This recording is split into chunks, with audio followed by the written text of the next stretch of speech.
Chapter 4. The Hunt Without Heralds. Rose ran. Bare feet struck cold earth as she burst from the orphanage into the dark, the forest opening before her like a path she had always known. She did not look back. She did not hesitate. Behind her the ground shuddered. Not shouts, not warnings. Hunters. They moved wrong. Too quiet.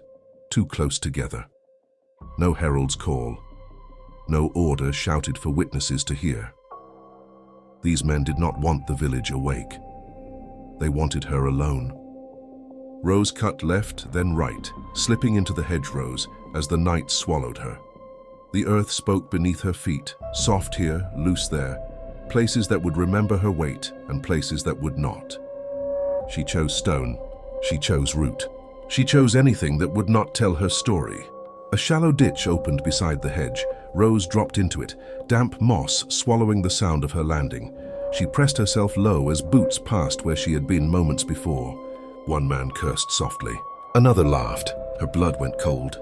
She moved again, slow and deliberate, shaping her escape the way she shaped herbs, by instinct, by patience, by knowing which mistakes lingered.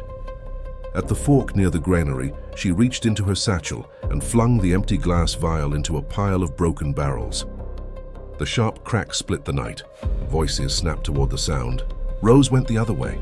She dragged a bundle of twigs behind her heel where the clay lay dry, smearing the earth into formless scrawl. Where roots rose through the soil, she stepped on them instead, letting wood and stone carry her weight. The earth whispered warnings, too soft, too loud, remembered, and she listened. She reached the stream just as the hunters crested the low wall behind her. Cold water swallowed her ankles, then her calves. She crossed upstream, feet sliding on stone, letting the current tear her trail apart. On the far bank, she smeared mud up her legs, reshaping her passage into something animal, something forgettable. She did not stop. The night stretched long and merciless. She crouched beneath thorn bushes as patrols passed within arm's reach, lungs burning as she held her breath. She climbed low branches to watch torchlight sway and drift, waiting until the ground told her it was safe to move again.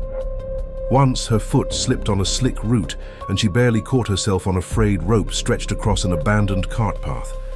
Her hands shook, her legs trembled. Still she ran. The forest smelled of wet bark and moss. When the deep hum of the earth grew stronger, the wooden phoenix charm at her hip warmed. When it faded, the charm cooled again, like a compass that did not yet know what it pointed toward. Rose did not sleep. She drank from streams in quick, shaking gulps. She tore bread with her teeth and fed the crumbs to the roots of a fallen tree, murmuring thanks without knowing why. Her muscles burned, her vision blurred, but she kept moving. Near dawn, she reached a low ridge overlooking the river bend. Below, a small camp glimmered, canvas pale in the dark, a guarded fire, two figures moving nearby. Too organized to be lost, too patient to be kind. If they caught her, she would be taken to the river command post. From there to the capital, from there to whatever fate waited for girls with changing eyes. Rose sank into the grass, chest heaving. She was muddy, shaking, exhausted, alive. The phoenix charm rested warm in her palm, not blazing, not demanding, only promising. Somewhere beyond the river, something called to her. The night was not finished, but neither was she.